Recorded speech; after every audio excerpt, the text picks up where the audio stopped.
Chuck Ty, President Jenkins, myself, and Councilmember Palmisano have sat on the committee for over a year, if not very close to a year, having these very discussions about how we help our police department moving forward. We're all aware of the deficit in the number of officers we have, and I just don't think this council is taking how serious this issue is with the pace we're losing officers. We've already lost 66 officers this year, and we're expecting a whole lot more next year. So this money isn't just about how we recruit officers, it's how we retain officers also. This is a retention and a signing bonus. And me personally, I don't even think it's that much money. I don't think $18,000 is a lot. I started at a much higher number with what I thought we needed to actually get the best of the best here, because that's what I believe in. We deserve the best. And I don't think it's been a secret that I think the more money we put behind staffing, because they deserve a raise also. The hardest job in this city right now is being a police officer. There was a time when folks would come here because there was so much diversity as far as experience on our police force. No one else had it, only Minneapolis. We're not that anymore. We're the police department everyone runs away from. No one wants to apply to be a Minneapolis police officer, quite frankly, sometimes because of comments made up here. You know, the lack of respect for what people do for our city.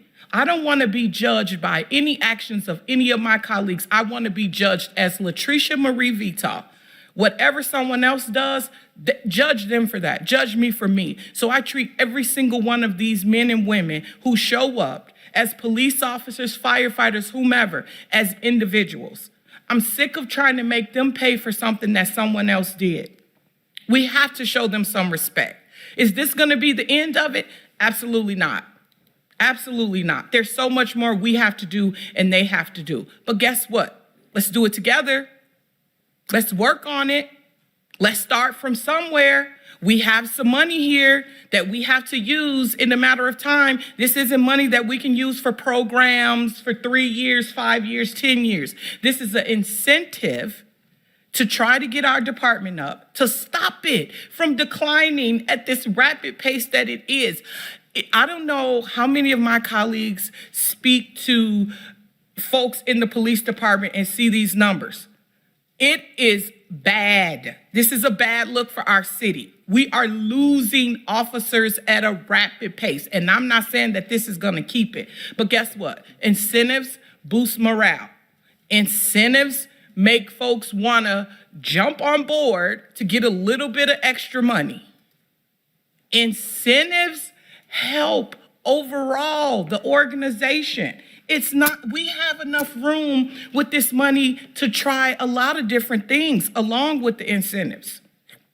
And it's not a matter of I'm choosing police over anything for me. I think we can all figure out what we want. And I'm going to end with this.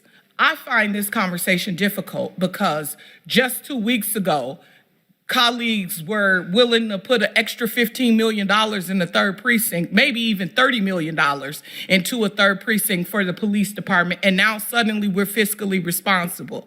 Colleagues come forward with $1 million amendments just out of the thin air. You just walk into work one day, somebody's got $1 million amendment for housing, no research, no nothing, $2 million for programs, no fiscal responsibility whatsoever. We get magically fiscally responsible when it has to do with the police department.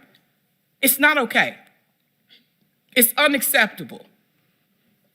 Truly unacceptable. And to bring up mismanagement of funds that we've heard in the news, correct. Start working on fixing that first. It's your fiscal responsibility to fix that, not put it into a department that it doesn't belong in. This is turning into madness. Thank you.